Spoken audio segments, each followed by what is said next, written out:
नमस्कार। मिल्की वे इंस्टीट्यूट के online YouTube channel पे मैं IT त्रिपाठी आपका स्वागत करता हूं, अभिनंदन करता हूं। मित्रों, आपकी TGT और PGT की आगामी परीक्षाओं को ध्यान में रखते आज हमने राजनीति विज्ञान विषय में प्लेटो के न्याय सिद्धांत पर यह वीडियो बनाया है। इसमें हम इस सिद्धांत पर संक्षिप्त चर्चा करेंगे जो कि आपकी आगामी परीक्षाओं के लिए बहुत ही उपयोगी होगा। तो आइए हम देख लें प्लेटो का न्याय सिद्धांत वास्तव में क्या है। वास्तव में प्लेटो के जीवन का लक्ष्य आदर्श राज्य की स्थापना करना था और आदर्श राज्य की स्थापना करने के लिए उसने 3 अवधारणाएं दी। आदर्श राज्य की स्थापना के लिए उसने 3 अवधारणाएं प्रस्तुत की। ये तीनों कौन सी थी? न्याय सिद्धांत,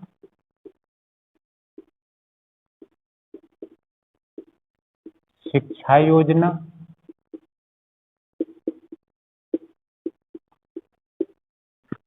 और तीसरी थी संपत्ति तथा परिवार का साम्यवाद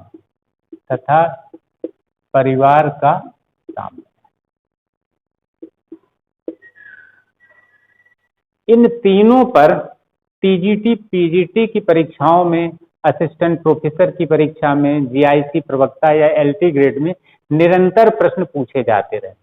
तो इसमें से न्याय सिद्धांत पर आज हम एक चर्चा करेंगे जो कि आपकी परीक्षा के लिए बेहद लाभदायक हो।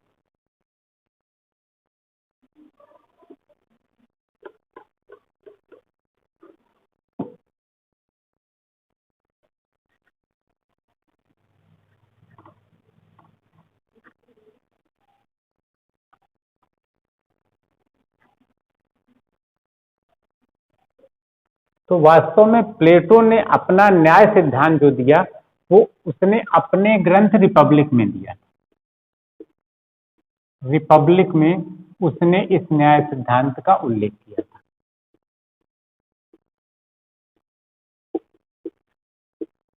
और प्लेटो ने अपने इस ग्रंथ रिपब्लिक में न्याय सिद्धांत का इतना विस्तार से वर्णन किया है कि इस ग्रंथ का दूसरा नाम कंसर्निंग जस्टिस पड़ गया है। Concerning justice. आपसे यह प्रश्न परीक्षा में पूछा जा सकता है कि रिपब्लिक ग्रंथ, प्लेटो के रिपब्लिक ग्रंथ का दूसरा नाम क्या है? कंसर्निंग जस्टिस, या हिंदी में इसका नाम है न्याय मीमांसा या न्याय के लिए। तो वास्तव में रिपब्लिक ग्रंथ में प्लेटो ने न्याय का इतना विस्तार से वर्णन किया कि इस ग्रंथ का दूसरा नाम न्याय मीमांसा या न्याय के लिए पड़ गया, कंसर्निंग जस्टिस पड़ गया। तो ये बहुत ही इंपॉर्टेंट क्वेश्चन परीक्षा के दृष्टिकोण से रहता है। तो वास्तव में प्लेटो ने जो अपना ये न्याय सिद्धांत दिया था उसके पहले यूनान में कई न्याय सिद्धांत प्रचलित थे।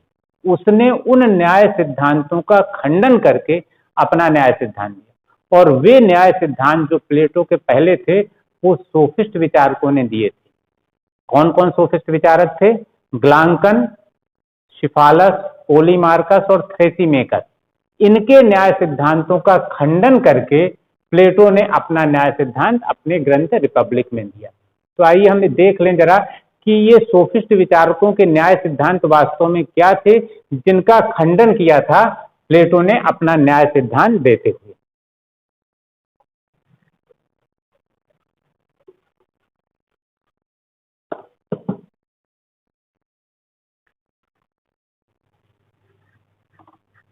तो प्लेटो के पहले जो 3 न्याय सिद्धांत प्रचलित थे वे तीनों कौन से थे?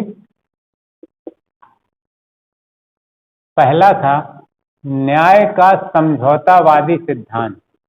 न्याय का समझौतावादी सिद्धांत।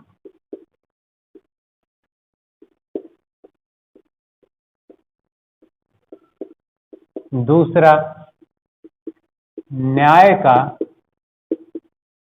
परंपरावादी सिद्धांत। न्याय का परंपरावादी सिद्धांत। और तीसरा था न्याय का उग्रवादी सिद्धांत।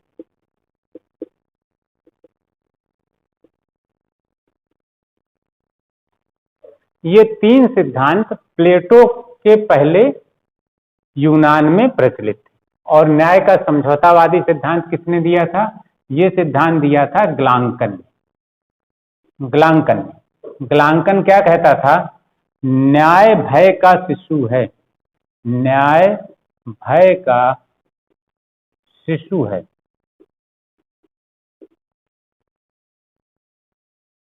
और न्याय का परंपरावादी सिद्धांत, इस सिद्धांत के प्रवर्तक थे सिफालस। सिफालस ने यह सिद्धांत सबसे पहले दिया था।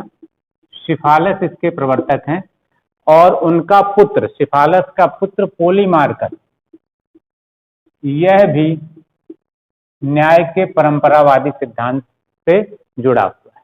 तो वास्तव में न्याय का परंपरावादी सिद्धांत जो था वो उस समय के यूनान में जो परंपराएं प्रचलित थी उन पर आधारित था, लेकिन इसका प्रवर्तन व्यवस्थित रूप से सिफालस ने किया था। सिफालस क्या कहते हैं कि न्याय क्या है? इन्होंने कहा कि सदा सत्य बोलना और समय पर अपना ऋण चुका देना ही न्याय है। ये कहते हैं सदा सत्य बोलना, सदा सत्य बोलना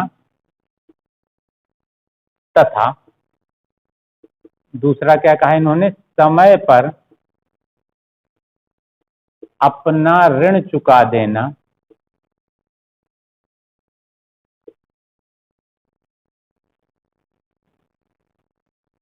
ही न्याय है, ही न्याय है। इनके पुत्र पोलीमार्कस ने इसमें संशोधन किया। वो कहता है कि ये न्याय नहीं है। वो कहता है कि न्याय वास्तव में एक कला है। कैसी कला है? जो जैसा है उसके साथ वैसा व्यवहार करने की कला न्याय। पोलीमार्कस का प्रसिद्ध कथन है, मित्र के साथ भलाई तथा शत्रु के साथ बुराई ही न्याय है। क्या है इनका कथन? मित्र के साथ भलाई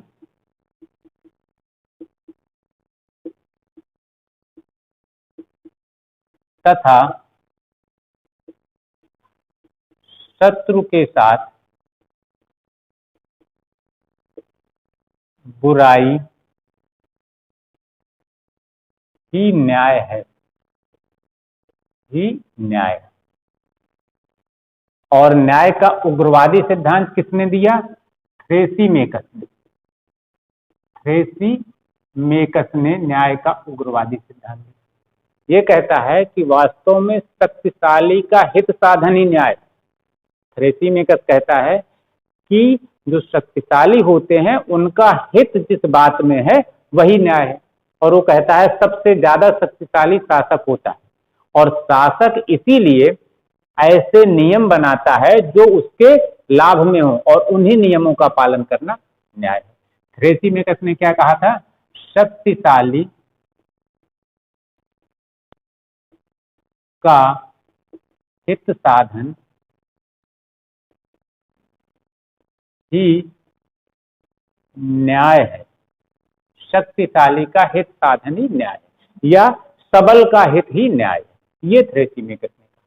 तो प्लेटो के पहले ये तीन न्याय सिद्धांत यूनान में प्रचलित थे और प्लेटो ने अपने ग्रंथ रिपब्लिक में इन्हीं तीनों न्याय सिद्धांतों का खंडन करके अपना न्याय।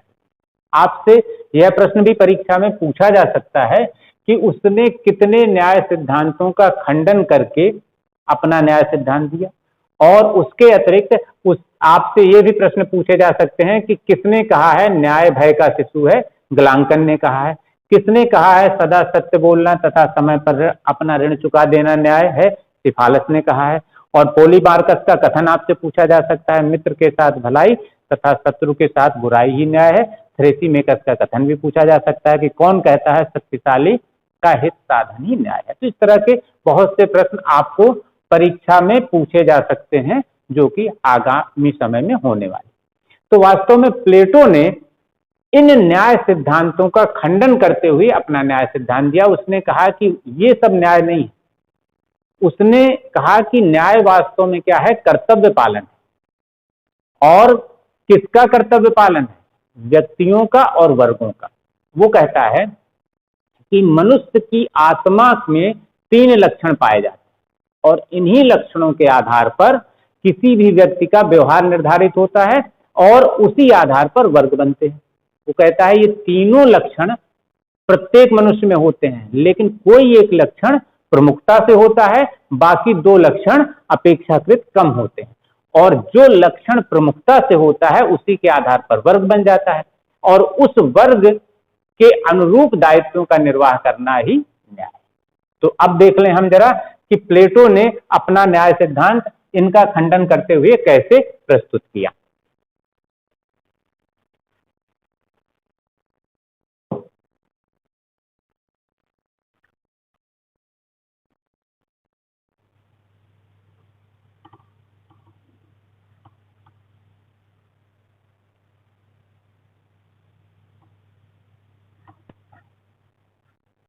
प्लेटो कहता है कि मानव आत्मा के 3 लक्षण होते हैं। प्लेटो कहता है मानव आत्मा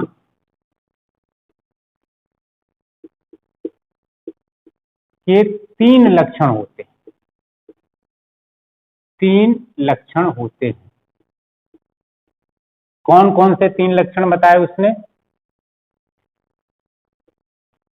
पहला लक्षण बताया उसने इच्छा या तृष्णा। इच्छा या तृष्णा। दूसरा लक्षण उसने बताया भावना या मनोवेग। भावना या मनोवेग। और तीसरा लक्षण उसने बताया ज्ञान या बुद्धि। ज्ञान या बुद्धि। प्लेटो कहता है कि ये तीनों लक्षण प्रत्येक व्यक्ति में होते हैं, लेकिन इनमें से किसी एक लक्षण की प्रधानता होती है, अर्थात कोई एक लक्षण अधिक मात्रा में होता है, शेष 2 लक्षण अपेक्षाकृत कम मात्रा। वह कहता है जो लक्षण अधिक मात्रा में होगा उसी के अनुरूप व्यक्ति व्यवहार करेगा और उसी के अनुसार वर्ग बनेगा। जैसे उदाहरण के लिए अगर किसी व्यक्ति में कुल लक्षण इतने हैं और उसमें से इच्छा सबसे अधिक है, इच्छा या तृष्णा का प्रतिशत या उसका भाग सबसे अधिक है और शेष 2 लक्षण भावना और बुद्धि ये अपेक्षाकृत कम है, तो वह कहता है, प्लेटो कहता है कि इस इच्छा के लक्षण अधिक होने के कारण ऐसा व्यक्ति क्या करेगा? उत्पादन का कार्य करेगा या व्यापार का कार्य करेगा, क्योंकि वह अधिक से अधिक संग्रह करना चाहता है। तो जिसमें इच्छा का लक्षण अधिक होगा वह जो वर्ग बनाएगा वो कौन सा वर्ग होगा? व्यापारी वर्ग या उत्पादक वर्ग।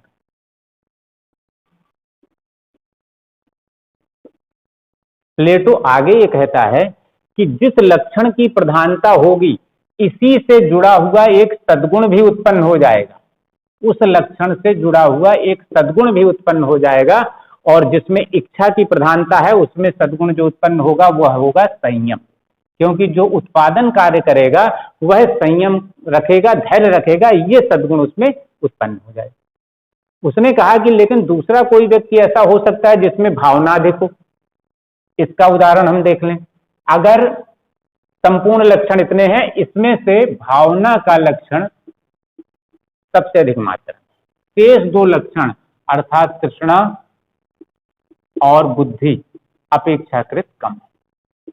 तो वह कहता है कि भावना लक्षण की प्रधानता है तो इससे जुड़ा हुआ एक वर्ग बनेगा, क्योंकि इसी के अनुरूप व्यक्ति व्यवहार करेगा। तो इससे संबंधित जो वर्ग बनेगा वह कौन सा बनेगा? सैनिक वर्ग। प्लेटो कहता है कि जिसमें भावना की प्रधानता या मनोवेग अधिक होगा वह सैनिक वर्ग का निर्माण करेगा, और इसी से जुड़ा हुआ एक सद्गुण उत्पन्न हो जाएगा। और यह सद्गुण कौन सा होगा? यह सद्गुण होगा साहस का सद्गुण।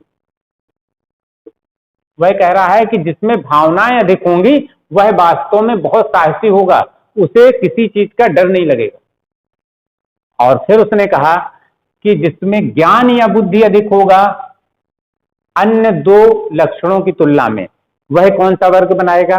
मान लीजिए किसी व्यक्ति में कुल लक्षण तीनों इतने हैं और उसमें से इतना लक्षण अधिक मात्रा में ये ज्ञान या बुद्धि का है, तो प्लेटो कहता है कि जिसमें बुद्धि अधिक होगी वो क्या करेगा? वह दार्शनिक वर्ग बनाएगा। इससे संबंधित जो वर्ग होगा वह दार्शनिक वर्ग। और वह उसने क्या कहा? इससे एक संबंधित सद्गुण भी होगा। वह सद्गुण कौन सा होगा? विवेक का। उसने कहा जिसमें बुद्धि अधिक होगी उसमें विवेक का सद्गुण।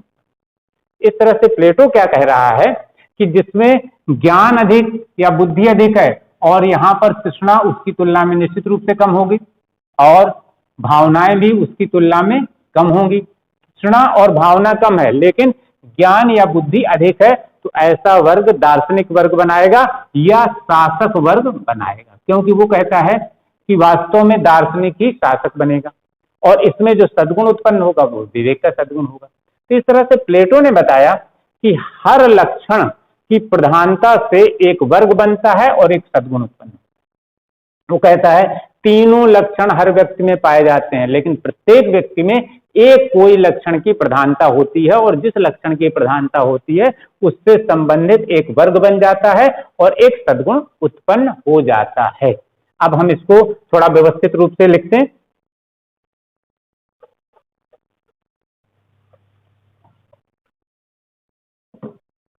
उसने क्या बताया कि हर लक्षण से जुड़ा हुआ एक वर्ग और एक सद्गुण उत्पन्न हो जाता है। तो प्लेटो के अनुसार तीनों लक्षणों से जो वर्ग और सद्गुण उत्पन्न होंगे वो किस तरह से होंगे? संबंधित वर्ग यहां लिख दें हम और सद्गुण। जिसमें इच्छा या तृष्णा अधिक है उसका वर्ग कौन सा होगा? व्यापारी वर्ग या उत्पादक वर्ग। और इससे जुड़ा सद्गुण कौन सा होगा? यह इससे जुड़ा सद्गुण होगा संयम का सद्गुण। लेकिन जिसमें भावना या मनोवेग अधिक होगा उससे संबंधित वर्ग कौन सा होगा? यह होगा सैनिक का वर्ग, सैनिक वर्ग। और इससे संबंधित सद्गुण कौन सा होगा? इससे जुड़ा हुआ सद्गुण होगा साहस का सद्गुण। लेकिन जिसमें ज्ञान या बुद्धि अधिक मात्रा में होगा अर्थात यह लक्षण ज्यादा प्रभावी होगा, वह कौन सा वर्ग बनाएगा? दार्शनिक वर्ग या शासक वर्ग, या शासक वर्ग। और इससे संबंधित जो सद्गुण उत्पन्न होगा यह सद्गुण होगा विवेक। प्लेटो कहता है कि जब इन तीनों सद्गुणों कौन कौन? संयम, साहस और विवेक, इन तीनों का उचित संयोग होता है तो फिर न्याय रूपी चौथा सद्गुण उत्पन्न होता है। वो क्या कहता है? जब संयम, साहस और विवेक रूपी तीनों सद्गुणों का उचित संयोग, इनका उचित संयोग होता है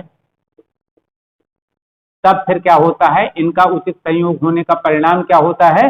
न्याय उत्पन्न होता है। और इसे वह कहता है यह सर्वोच्च सद्गुण है, कहता है ये सर्वोच्च सद्गुण है।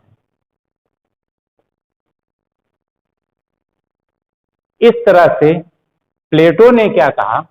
उसने कहा कि जब इन तीनों सद्गुणों से और इन तीनों लक्षणों से जुड़े तीनों वर्ग, व्यापारी वर्ग, सैनिक वर्ग और शासक वर्ग, अपने अपने निर्धारित कर्तव्यों को पूरा करते हैं तब न्याय उत्पन्न होता है।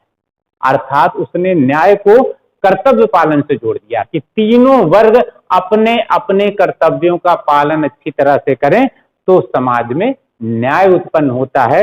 और न्याय सर्वोच्च सद्गुण है क्योंकि ये तीनों सद्गुणों का उचित संयोग करता है। इसका अर्थ है इसके इस न्याय सिद्धांत की विशेषताएं कौन कौन सी दिख जाती हैं? यह न्याय सिद्धांत नैतिकता पर आधारित है, नैतिकता पर आधारित है। दूसरी विशेषता कौन सी दिखती है? दूसरी विशेषता यहां हम लिखते हैं विशेषताएं। विशेषताएं ये कौन सी हैं? पहली, ये नैतिकता पर आधारित है क्योंकि तीनों वर्ग अपने अपने निर्धारित कर्तव्यों का पालन अपनी इच्छा से कर रहे हैं, अर्थात नैतिकता के आधार पर कर रहे हैं। दूसरी बात क्या है? तीनों वर्ग अपने कर्तव्यों का पालन कर रहे हैं। इसका अर्थ है कि समाज के प्रति संतुलित दृष्टिकोण दिखाई दे रहा है। अर्थात प्लेटो का न्याय सिद्धांत में समाज के प्रति संतुलित दृष्टिकोण को अपनाया गया है।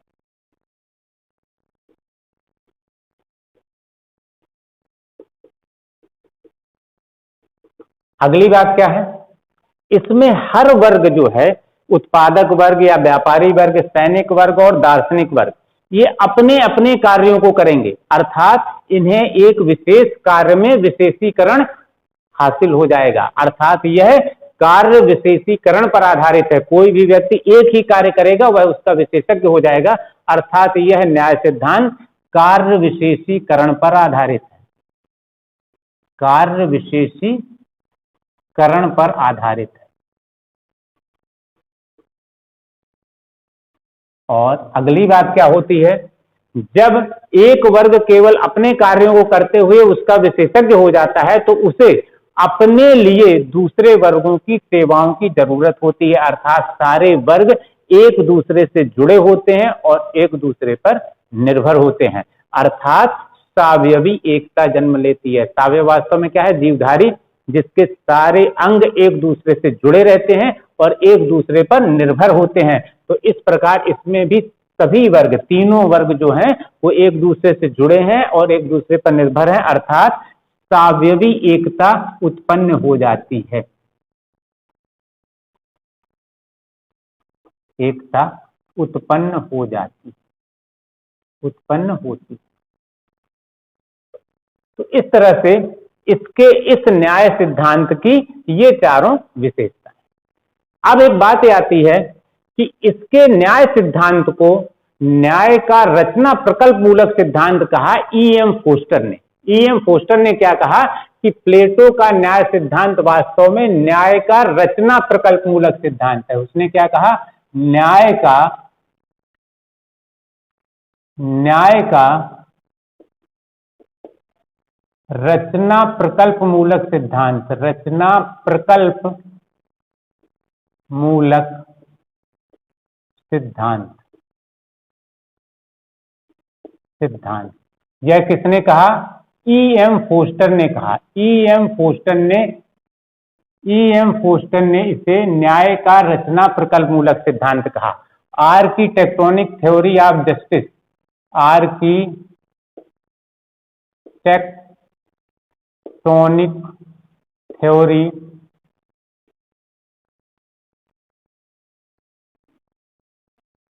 ऑफ जस्टिस किसने कहा?